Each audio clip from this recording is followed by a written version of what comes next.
With an Inter-Dominion title now to his credit, Brad Hewitt is looking forward to 2025 season with a great deal of interest following some smart performers coming back into the stable. Caught up with Brad to firstly congratulate him on his Inter-Dominion success, discuss his prospects here on Saturday night. Well, Brad, first of all, congratulations on the success. Now an Inter-Dominion winning trainer driver sounds pretty sweet. Yeah, no, it's still not really getting used to it, but it's really great achievement. Nice when a plan comes off, Brad, the locomotive. You just timed his preparation through the heats into the grand final to perfection. Yeah, to be honest, can't take a whole lot of credit. Like the horse just done it himself. He's a fantastic horse, and he goes out there, got a great attitude and a great will to win, and just blessed to have him in the stable. And Brad, the same could be said for Captain's Knock. You had him going through the Inter-Dominion heats, just churning over nicely, and even leading up to the Inter-Dominion, you had him spot on as well. The barrier draw and the early scrimmage just cost him the race.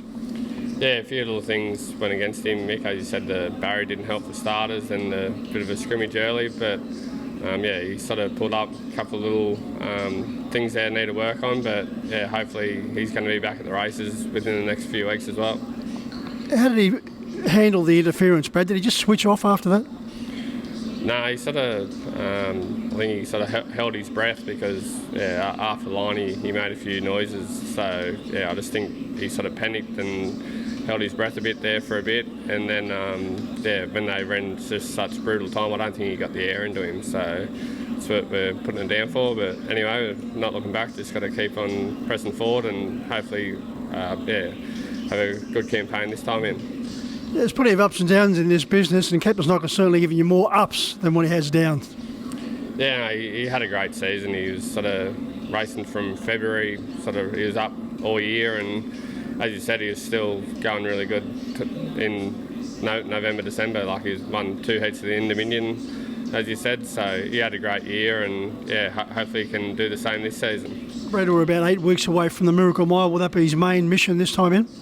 Yeah, for sure. Like he's put them a couple of good miles on the board. He's done it a lot of times now, so he's really suited to the mile here. So that's definitely on the radar. You've got a big team ready to come back into full training?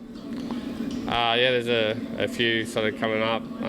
Got half a dozen in yesterday, and there's still another 4 or 5 to come in next week. So before we know it, we'll be back in the swing of things in the next sort of 6 to 8 weeks. A lot of them will be getting back. Let's have a look at those runners on Saturday night, Brad. In the third event, Laver, the former Kiwi, won his first race in 3 years here at Club Menangle last Saturday night. Led all the way, and it was a very solid performance.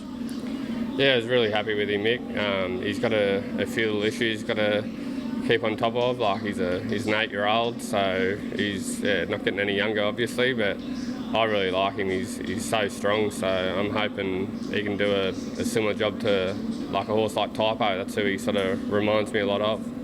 He led and carved out a 27.3 final quarter. He's drawn out a bit wider for Saturday night's engagement, but he does strip fitter. Yeah, that's right, and I think the 2300 is really going to be his sort of pet distance.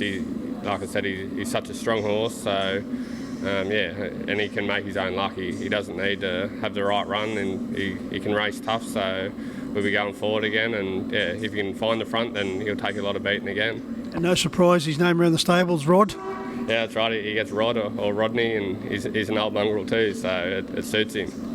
Over to race 5, and She's the Reason goes around. Nicely drawn in gate 3, coming off a tough Goulburn win. Yeah, she went really good at Goulburn first up, and just the way the race was run here last Saturday, had to cheer up in a really quick last half, and she just lacks a bit of speed, but she's really good and honest, and she's got a nice draw there, and if they run it good and genuine, she'll be still fighting out the finish. Yeah, I should mention that she did finish third to Bainbridge last week in being beaten 15.5 metres. Reset the bars also going around. You've drawn the outside gate. This is a very talented 4-year-old, Brad. 9 starts for 5 wins and 2 placings. And is he still a work in progress? Yeah, he's like you said, he's only had the handful of starts, and he's still pretty green at it. So I'm sure he's going to improve with a bit of racing down here. And obviously the draw hasn't helped things this week, but I think he's going to be able to pick up a few races down the track down here. Last week, outside the leader, which was Smooth Buzz, the eventual winner, which went home in 26.5. He didn't shirk the task. No, he done a good job. Obviously, just turned 4-year-old, and yeah, still lightly race and smooth buzz. He ran second to Swayze the start before that, so yeah, there's nothing to be sneezed at that run, and yeah, I was really happy with him. Move over to the final event, only a 7-event card, and Secret Steve for your dad David, going exceptionally well. Yeah, she was a bit disappointing here last week. She's a funny horse. Some weeks she's good, and other times she just can't seem to switch her on. But over the 2300, I think that sort of seems to suit her a little bit more. So hopefully she puts her best foot forward. Also, Bluto go around here last week, Brad, resuming from a spell lead and faded to finish 5th, beating 11.5 metres to Mickey Pins. Yeah, no, he was disappointing. He was first up, obviously, and had to spear off the gate, but yeah, he got it easy after that, and he was disappointing. So yeah, back to the drawing board with him, and try and find if we can see something wrong with him, because he certainly wasn't anywhere near his best. And one time, Eureka favourite, Extreme C, the progress there for David. He's due to come back in another fortnight or something like that, and have another scan, and hopefully, it's all systems go then. So he's had the time they've recommended, but yeah, we'll just have to see what it comes up. The best of them as far as set day is concerned, Brad? Labour for sure. So hopefully it'll be game, set and match. Hopefully, again.